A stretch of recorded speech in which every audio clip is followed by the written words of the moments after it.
Today, we're adding a fun and realistic ultrasound scan effect to your video.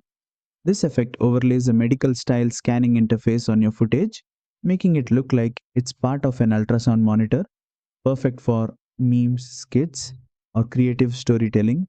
Let's get started. First, import your video into CapCut and tap to select the clip. Now, head to the bottom toolbar and tap Effects. Next, choose Video Effects. Remember, all video effects in CapCut Mobile apply directly onto your clip. From the effect categories, scroll to the Screen tab. Here, find Ultrasound Scan and tap to apply it. Once added, you'll instantly see a scanning bar and ultrasound style UI layered on top of your footage, giving it that medical diagnostic look. To fine tune the animation, tap on the effect again.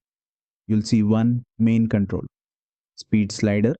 This determines how fast the scanning bar moves. Slide right for a quicker scan animation or left for a slower, more methodical medical sweep. You can also stretch the effect on the timeline to control how long the ultrasound overlay remains on your video. And that's it. You've successfully added the ultrasound scan effect in CapCut Mobile, a fun way to add creativity, humor, or thematic storytelling to your edits. If this tutorial helped, don't forget to like, share, and subscribe for more CapCut mobile editing tips.